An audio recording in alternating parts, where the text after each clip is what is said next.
Welcome to the Parts Party. I'm Adriana. And I'm Ella.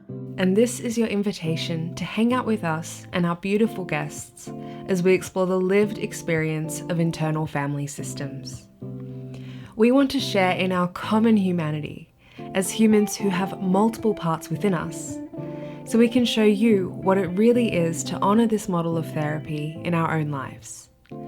This is a place for IFS nerds, therapists, enthusiasts, or just anyone who wants to get to know their parts and their self a little better.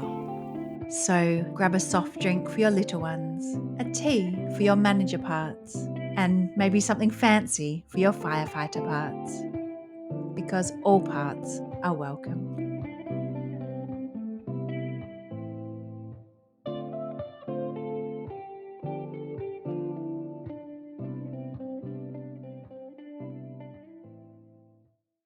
Ruth Culver is a Level 3 trained and certified IFS practitioner.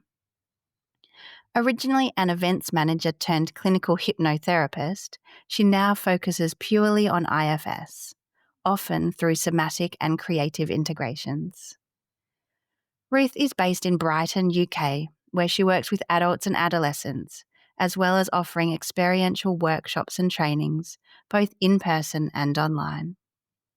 Her systemic interest in trauma, attachment, and resilience led to the creation of the Survive Thrive Spiral, an infographic which maps the inter-relatedness of IFS and Polyvagal Theory. It has been translated into 18 languages and also published in the International Journal of Trauma. 2 other IFS integrations have also emerged through her work: Drawing into Self, which is a method for doing IFS through guided intuitive drawing, and IFS Constellations, a method for doing IFS through the somatic group resonance process of constellations. Ruth has been a guest on a number of podcasts, including IFS Talks and The One Inside, and she's currently writing a book about drawing into self, which will serve as a manual for the training that is also emerging. Welcome, Ruth. It's so lovely to have you on the Parts Party. Thank you. It's a great pleasure to join a party, and I've really been I've been really enjoying the podcast episodes I've heard. So congratulations. Thank you. Do you want to share anything further professionally or anything personally about who you are? Well, I almost added to the end of that I'm really passionate about group work, and for me, the increased self-energy that is possible, the developing of community and connection, the fact that it helps people feel seen and witnessed, takes away the kind of need for a therapist often, because the way I work will encourage people to stay in connection and have peer connections and community connections to make IFS more of a way of life than just come to therapy once a week. And of course, it's more affordable. It's about the decolonization process. It's about getting to places you wouldn't otherwise get to. So for me, the Drawing to Self manual that I'm writing is about the one-to-one process. But as soon as that's out of the way, I'm really going to focus on hopefully research and developing it as a way of taking IFS further into the world. Amazing. Yeah, I really wish the UK wasn't so far away so I could come and be part of some of these offerings. How did you come into IFS, Ruth? Where did you discover it and how did it start to make meaning for you? I heard about it through one of my wise teachers. She used to she used to do family constellations, which I would attend, but she'd had so much training around the field of trauma. She'd done so many things that she integrated a lot of other information and wisdom into her work. And I heard about both polyvagal theory and also IFS from her within the space of a couple of months. So they arrived at a time where I loved what she was doing, and I was getting a lot of success with clients as a hypnotherapist. But the more deeply I went into it, the more trauma emerged, the more I guess I was realizing, without not knowing what I was realizing, that although it can be incredibly successful for repatterning things that are purely procedural, so habits. Hypnotherapy is amazing for that. But when there's a trauma element or neurodivergence element, so much more is needed. People could experience a sense of failure, or there could be abreactions, too much coming up at once. So I was looking for something that worked in the way I understood things from hypnotherapy. And actually, when I found IFS, it was like, well, this is more like the inner child regression work I was doing as a hypnotherapist than conventional therapy that I worked with people who trained in that, and I didn't really relate to that conventional therapeutic process. So for me, it was a really quite easy transition. They seem good friends, hypnotherapy and IFS. The tone and the language can be quite hypnotic to really help people to go in and be with their parts. So I'm sure it would be valuable to have both. Yeah, yeah. Although, of course, political part speaking, I, as a hypnotherapist, am not actually welcome on IFS trainings, even though people like Mike Elkin are hypnotherapists, and it is so related to what we do, but we're not officially considered therapists. So Oh, it's changing, isn't it? They've put some constraints in of who can actually train. Lucky you got in time so that IFS community can benefit from your gorgeous energy and all that you bring. oh, Yeah, absolutely. And what was it like for you after you discovered IFS and it made sense to you? What was it like to encounter yourself as a system of parts rather than one fixed personality? made complete sense. I didn't struggle with it as a concept. I know some people do, but of course, we speak that way. We speak, a part of me wants to get out of bed, a part of me can't be bothered. It's normal. So it didn't require any adjustment. And as I say, I was working within a child anyway and in a reparenting. So that was there. But what was really different was bringing the self energy aspect to it. That wasn't within anything I'd done in the therapeutic training, although of course it was more in the other fields that I'd done workshops and experientials in. But yeah, that's what made the difference. And I think that can be a hard thing to trust in because, as we know, the more parts we have, the more they take us over, the more extreme they are, the less access to self energy we have. And how do you kind of make sense of self, or what does it feel like for you, Ruth? I find it useful to see what's in me as my inner knowing, my inner being, as something that taps into a whole. So it's my beingness rather than my doingness. It's the aspects of me that are just about being. And if there's doing involved, it's a part. That said, of course, exiles are also pure feeling. So they are not busy doing a job in the way that protective parts are. And actually, what we find is when they are unburdened and free to be their natural selves, then they're actually part of self energy anyway. You know, they'll access their playfulness, their creativity, all of that is just there as their being. So they seem to me young parts that are pure self energy that have been burdened in some way. Mm. Yeah. I don't see our inner parts as little beings, as, individual creatures in Mhm. us. I don't understand that way of thinking. I just don't think that way. So the way I see it is that our parts are energies, almost like packages of energy. And in fact, the way I work is all about energy. Information trapped in the body, memories are about energy. In all of that informational superhighway nervous system, everything is all about energy. And I see this as part of our psychological energetic system. So yeah, that's what parts, they're little packages for me. Yeah, that makes a lot of sense. And how do you experience your parts as you started to work with them and learn to engage with them? The experience is very somatic for me, emotional and somatic. So if I'm really blending with, either deliberately or not deliberately, with a protector who maybe has a strong fighting energy, like a freedom fighter, a justice part, social justice part, then you might have just seen, because we're on video here, my arm went up, my fist clenched. That was without trying. I feel it, and that's a good way to access parts, to allow them to just flow, not to just trap and stop that energy that wants to be expressed. And then I learn something about the part as well by doing that.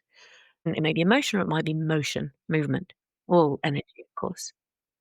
The way I then choose to experience them, as opposed to having them just arrive, the way I invite them in tends to be nowadays on paper through intuitive drawing.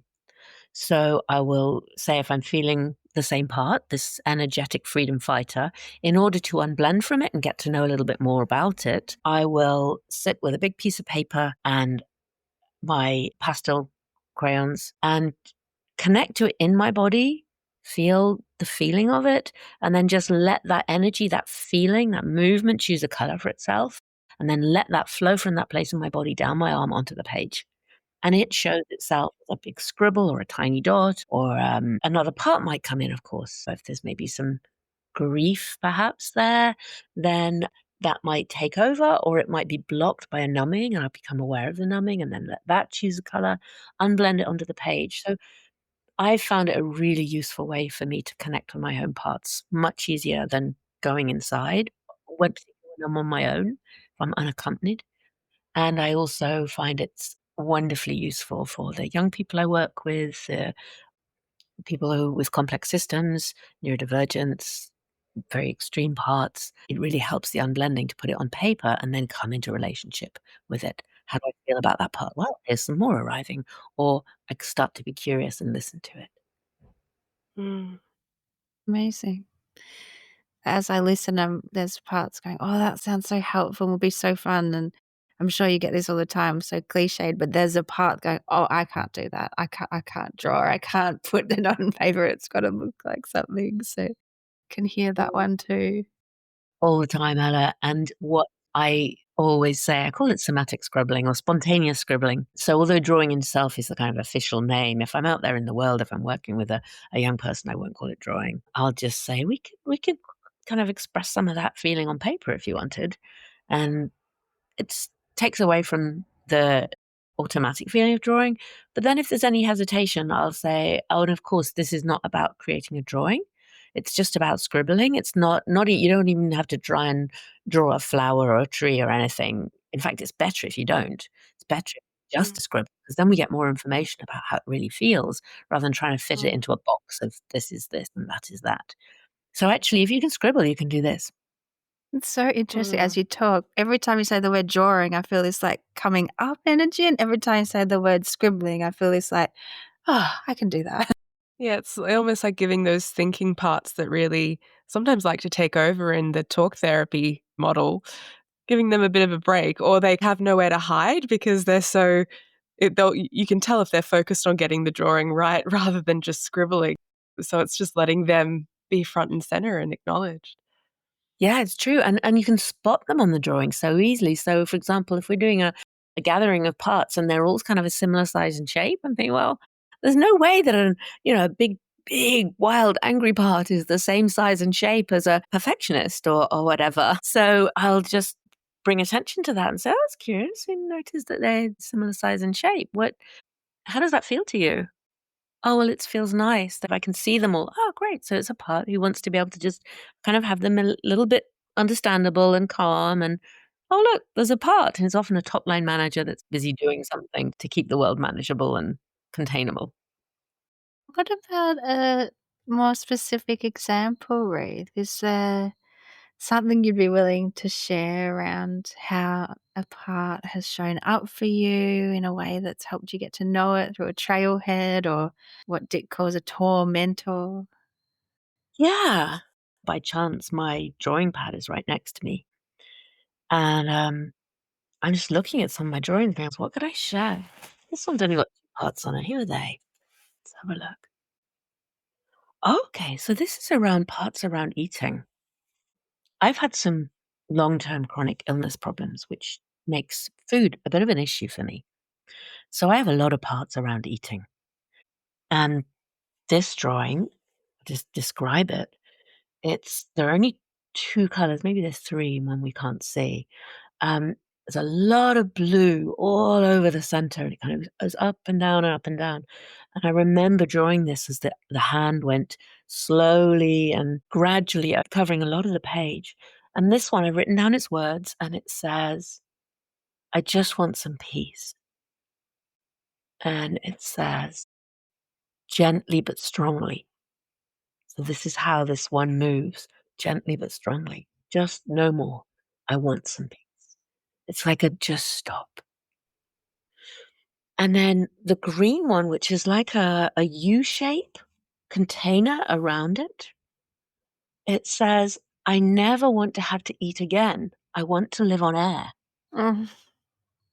And it's interesting to me that it's come in to kind of contain this or be around it, hasn't gone on top of it. And then I can get curious about the interrelationship of the two. And I start to feel that I realize that the peace feeling in the middle is partly, it's kind of quite selfy. It has a self feeling to it, but it also is trying to stop something. It's got a purpose. It says, just stop. I guess it's a self-like part. And it understands the green, which says, I never will have to want to eat again. I just want to live on air. But it's also trying to hush things. There is compassion. There's also a goal. And then right behind it, I've seen some more wording. It says silver. Behind the blue is tearful. It says, this is never ending and exhausting. I don't want it. So there's my exile. It's silver and you can't see it. So even the one that you're saying, hush, hush, let's just have some peace, is actually keeping the exile from me. So by drawing this, I then found the exile. I now remember drawing this just last week. And that because I put them on paper, I found that little silver one who couldn't be seen. The tears kind of are kept away just to try and keep things peaceful, so I didn't get upset about the whole thing. Mm. I'm curious, as I share that, how that lands for you. I notice a part in me coming up feeling both tender towards myself as I see this and as I name the lifelong challenges I've had around food. And of course, there are many other parts around food that are not on the page. But also, yeah, just wondering how it lands with you. I suppose it's a part of me asking for connection at this point. Mm. Something beautiful I really noticed. You weren't telling a story, like, I remember this thing about when I had these parts come up. As you kinda connected with them on the page, I felt them, like, they were really present there, and as you switched to the different ones, I could kind of feel their resonance come through from that picture, so I can really see the value in not just thinking about and knowing about, but having them down there in those colours. Yeah. Yeah, I felt really touched that you shared that with us, and I just felt almost this connection, this resonance with the parts and really felt for them, and as you described, the self-like part that goes, "Just hush, we just want peace," but just seeing that color that's just even if it's kinda soft, that it's covering over that silver one that isn't able to be seen, but now it's been able to be voiced isn't the right word, drawn, um, to be made somewhat visible in the fact that it's even acknowledged that it's behind that blue on the page. There's something really moving about that. And almost the size of the blue one as well, how much larger that one is than the one behind that we can't quite see. Yeah. Yeah, thank you. And what you've done there is exactly what I'm doing in my group workshops, which is helping people explore their own system, bring the parts, unblend themselves. They can take this and do this in between sessions. It helps calm things down. It helps understand things. But also within the workshops, we can co-validate, we can co-witness without having to go into fixing or changing. You can just do exactly what you two have just done, which is naming back what you see, how you were touched. And by me speaking for them, as you described, first of all, I'm speaking for them, but they're not overwhelming me. So it's more easier to speak for them, but I'm also, I think one of you said giving them voice. I am giving them voice because they've told me how they feel and I'm speaking for them, what are energies in me. And then by doing that and then speaking it to you, then you speaking how it is for you or simply being present with me as I share it and me hearing your tonality, seeing your voice, seeing your face, I feel and my parts feel more witnessed, more accepted. And that builds the inner compassion and the sense of safety. So this is why I'm passionate about this as a group process. I don't want to move away from this tender place because I know your podcast is really about the experience of being with our parts, of working with IFS.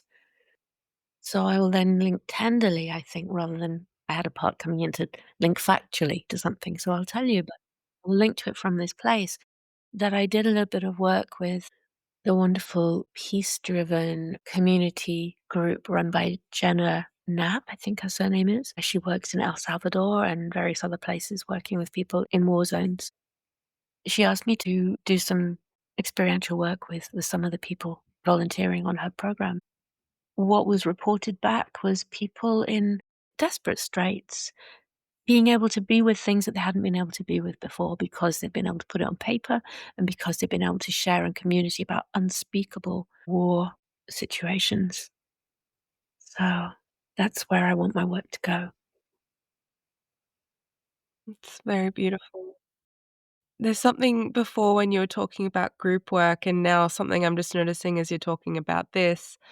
As you were sharing the drawing, I had a therapist part in me that wanted to go, and then what do you do when you uncover the exile? And I'm so appreciative that instead of following that in my head, you redirected us to us reflecting what came up with us when we saw you share the drawing, and how actually so much of this is about that connection. And as you said, giving voice to these parts and them having the experience of you giving voice to it and another person being able to hold that and connect with that and resonate with that. So much of the healing, I think, is exactly that experience. There's nothing you have to do with the parts necessarily. Yeah, and as a result of this, the unburdenings can be spontaneous, Mhm. and the continued connection, which can lead to redo, basically. If I'm now with this part in my daily life because my drawing's on the back of my bedroom door and I look at it every morning and go, hello, I remember you. Yeah, it's happening in real time. And I can really imagine the power of that when there's been a shared crisis or catastrophe like war or natural disaster, that sometimes there's no words when you've gone through something like that, but to see and share and witness each other going through something similar in a group would be phenomenal. Yeah. Yeah. And I'm going to do a retreat with this process later this year around food and eating because obviously it's dear to my own heart. It's something I feel I have a lot of insight into, but also know that how much it's hidden, how much shame there is around it, and to come into a community of people, a group where we're being courageous and sharing our experiences. I'm touched that people are trusting to come, but also other parts of me are fascinated to see what will emerge, what's possible here when we do that. Yeah. It's such a universal experience, isn't it? Like, we've all got to eat, and we generally have a lot of parts that have a lot of different things to say about that whole process. So, I was able to do a demo in my level 1. It was very much about that. Adriana was there to witness that. It was so helpful. Yeah. Yeah, beautiful. Yeah, I was just literally today back from PAing on a level 1, and yeah, one of the demos had that topic, and so many people in the room were moved and felt connected by watching and witnessing that. Yeah. Well, it's other than touch is our earliest soothing mechanism, isn't it? Yeah. It's how we get connection as babies. Mm, Brings up a lot. so powerful. I'm curious how you came to develop this drawing modality. Mm. Well, as part of my, I guess, transition training from, once I studied clinical hypnotherapy, I knew I needed more and wanted more, so I did all sorts of add-on work. I found the work of Violet Oaklander, was it Windows into Our Children, something like that? A couple of books she's written, which are around creative work with young people, and I did a course with the Gestalt Institute around working with children and young people using creative processes. So I did lots of different things and also experienced just some drawing processes in various non-therapeutic but personal development retreats I went on. So when I encountered clients where their systems were quite overwhelmed, I often used objects around the room, Gestalt style or sand tray, or we would scribble, especially that I was working with kids often as a hypnotherapist as well.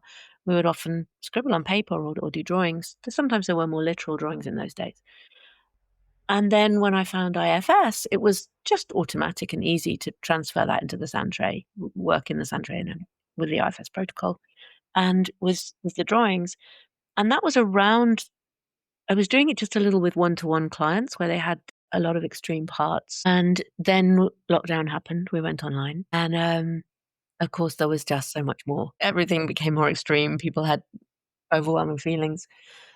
And it's hard to do a sand tray online. But I just found that this was quite relieving to the system because, once you bring self onto the page, it can be like a moving meditation. It can discharge energy from the body. So I guess it's linked to some of the somatic experiencing training I've done, actually Nice. making the movement. And then the demand was so high during lockdown for therapy, for help.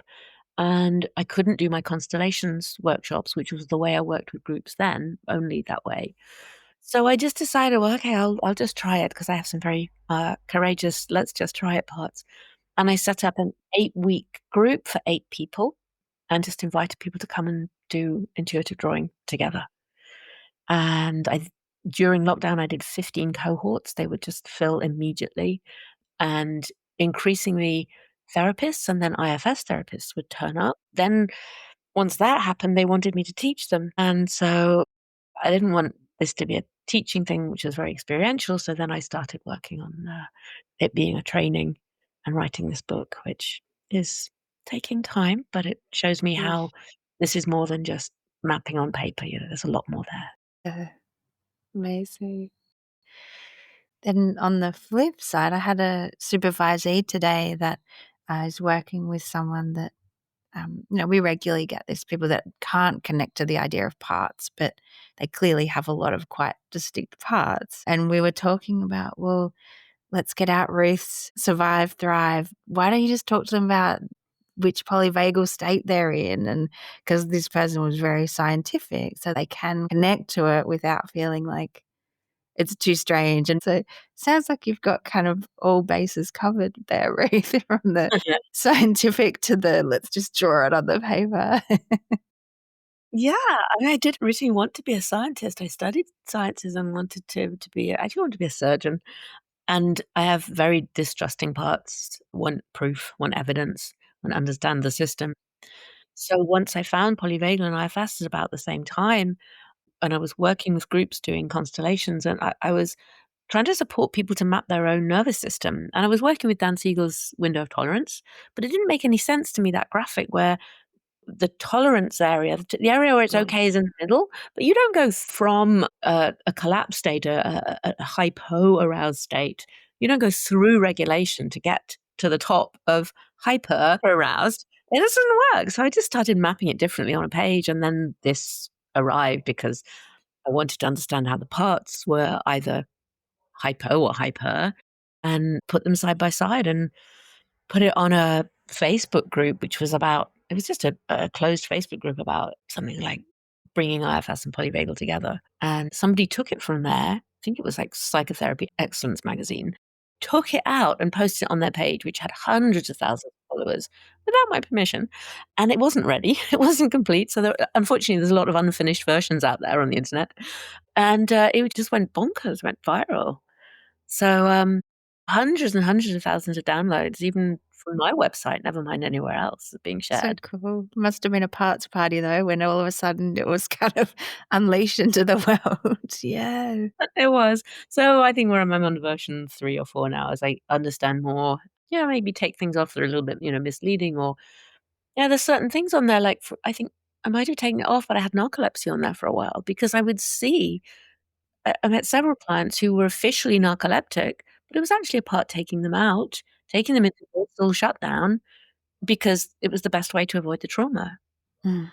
Our parts are so amazing what they can do, aren't they? It's just incredible. But of course, narcolepsy may at other times be purely physiological. Yes. So much nuance there, isn't there?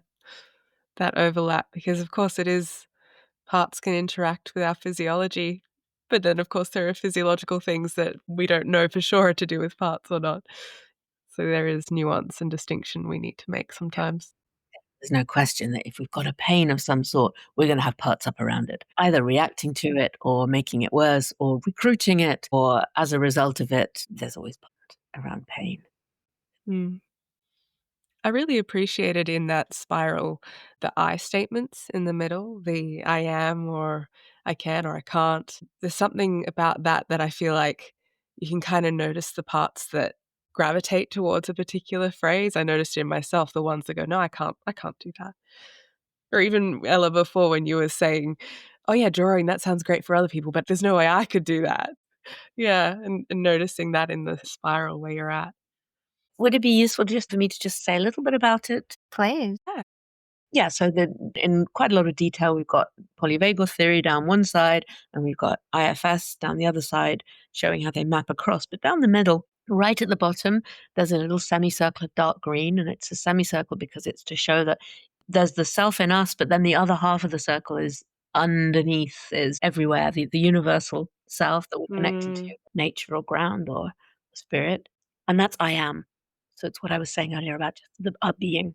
There's no doing involved. And then I can is the ventral vagal section, which is a paler green because self is part of that, but not all of it, which is basically when we're self led, there's possibility. We'll find a way, there's courage, there's connection. And then moving up, and it's a spiral because it's something about the movement, the energy again. So working with energy, you're kind of going up and things tightening and getting elevated into I must, the adrenalized, sympathetic, I've got to do something about this. I have to fix it. So it's fixed section of fight or flee. And then if we go further up again, then there's right at the top, there's I can't, which is the dorsal vagal shutdown, which is a kind of often very dissociative. So it's kind of a bit further away, a little bit lost to us sometimes. It's if we can't fix it, then we go and a feeling of shutdown from let's just numb it out because this isn't possible. But in the middle, on the border between the I must and I can't, is another circle, a full circle. And it's kind of surrounded by the protectors all the way around, the sympathetic nervous system protectors and the dorsal shutdown protectors. And that's the I hurt, which is where the exhales are. And I see it as a kind of reservoir of pain, which are locked away by the protectors surrounding them, who are trying to help, but they're keeping it locked away. And that I hurt gets created by the other word on there, which is freeze. Some people, there are different ways of using freeze in polyvagal terms, but freeze is, if we think of it like ice, I think of it the way Stephen Porges does. So it's not the same as dorsal shutdown, which is a flop state. Mm-hmm. Freezes are rigid. It's like the deer in the headlights. Your heart is racing. You've got the sympathetic nervous system and you've got the I can't at the same time, both at the same time. And that is the kind of where the split happens, where the exiles get locked away because it's too much to manage. We're overwhelmed. We have to store it somewhere. The energy gets stored in the body. Protector will take over. We just get on with our life, or however we numb out or fix it in some way. Yeah. Amazing.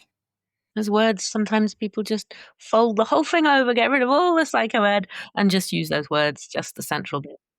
That's useful. So powerful. Stephen Porges is obviously brilliant, and his research and his work and his contribution to the field are amazing. And many years ago, I heard him talk, and I just was like, I'm the stupidest person in the world. I cannot understand anything here. And as you speak and share it, Ruth, it's so accessible and it makes so much sense. Yeah, thank you for bringing this so that people can benefit from it and connect with it. Thanks, Ella. Thank you. Although I've had some help, and actually Stephen Porges' son, Seth, is a great communicator in normal language for his father's research, so it's worth looking up his videos on YouTube as well. Oh, lovely. Okay. Yeah. And just to say that they can download the spiral in 18 languages from my website. It's free of charge. Yeah. So good. All right. Is there anything that's still wanting to be spoken to or anything that we didn't ask? Briefly, I could just say something a little bit about constellations. That's the other area of my work, and it's Yes, please. a great delight to work with constellations. So it's a group process that is, I suppose, again, to do with energy and spirit and essence, the ineffable that we can't see. It involves a group of people coming together who don't know each other, don't know anything about each other often, just noticing what they feel. So there's a mindfulness involved and just noticing and naming. So it's very like IFS, just notice and name what we feel. But people step into, they agree to represent a certain thing, but it's not done through, it's not drama, it's not acting. You don't have to know. You simply step into the energy. It's like plugging into the Wi-Fi of that person's field. There's no magic, there's no ritual involved. It's simply just an agreement to do it, and we feel things. It's a bit like, if you're sitting in a cafe and you just feel somebody staring at you and you turn around and they are. We have this energetic sense. We do have it. So it's something to do with that. I can't explain it, but people will choose someone to represent something that that person knows. So, for example, the experience of being a twin, if that's what they're working with, they will maybe choose the one person in the room who is also a twin or who also had a disabled younger brother or whatever. And they don't know that, but their system knows it. And that's the person they pick. And so we explore together. The place it comes from originally was Zulu ancestral processes. So this is a shamanic process, of which there is quite a lot in IFS, obviously. And a man called Bert Hellinger was working as a missionary. He found this process and brought it back to Europe, devised this thing called family constellations, which works with the ancestral field, exploring what's happened in the ancestral field. But the way I work is using that same body knowing, picking up on things, standing in each other's representative parts. I use that to do IFS, including the legacy burden work, which I guess is more related to the original family constellations, but also working with our own parts. So the critic will come in, the part feeling the shame will come in, and we start to use the IFS language to facilitate interaction between those parts. Yeah, and again, it's beautiful, healing, connecting community work that feels like soul coming into the room with a load of strangers who start to feel safe and trusting and seen. So creative. And you said there's no magic, but it sounds like a little bit magical as it comes together. Mm. Yeah, I guess it is. It's magic that's natural magic. Let's call it that. Yeah, as we really move into resonance with people and connect, that we know things that evolve and appear out of that field. And by seeing this, it helps us trust more and also drop more into listening to our bodies because Mhm. maybe my mind doesn't know everything. Maybe I should be Mm. listening a little more attentively because clearly there's a lot more that my mind doesn't know. That's so beautiful, actually. Something about that just humbled my own mind in that moment. Mm. So, did you want to share a poem or a quote, Ruth, to leave us with for our episode? Yeah, I would like to share the poem Allow by Dana Folds. There is no controlling life. Try coralling a lightning bolt, containing a tornado. Dam a stream and it will create a new channel. Resist, and the tide will sweep you off your feet. Allow, and grace will carry you to higher ground. The only safety lies in letting it all in. The wild and the weak, fear, fantasies, failures, and success. When loss rips off the doors of the heart, or sadness veils your vision with despair, practice becomes simply bearing the truth. In the choice to let go of your known way of being, the whole world is revealed to your new eyes. Mm. I got shivers. Me too. Oh, so beautiful. Thank you, Ruth. Thank you so much for giving us some of your precious time. And it's been a delight hearing about your parts and all the amazing work you've been doing. No, thank you. It's been a great pleasure to spend the time with you and to share this. And you mentioned briefly, you've got a retreat. Is that open to anyone? Is there places left on that? It's not till October. It's already half full, which is nice. It's open to anyone. Just trust that the right people would be there. Yeah, I've got that coming up. And then I do retreats. I do constellations retreats. I'll be doing more drawing into self retreats, but also I try to offer as much as I can online. So I do work that's open to all. I do an experiential workshop for the Survive Thrive Spiral. Anyone could come to that to explore their own system using somatic scribbling around the nervous system and parts. And that's usually about 50-50 professionals and non-professionals come to that. And then I also offer some workshops specifically for people who are IFS trained who want to dive into the drawing into self method with a view to using it with their clients and in their community programs as well. Fabulous. We'll link it all in the show notes so people can jump on if they're keen. Thank you. Amazing. Thank you so much, Ruth. Thank you for being part of the Parts Party with Adriana and Ella. We hope you enjoyed being with us, and we wish you many moments of self-leadership. We'd love your support by liking, subscribing, sharing this podcast, and we hope to see you next time.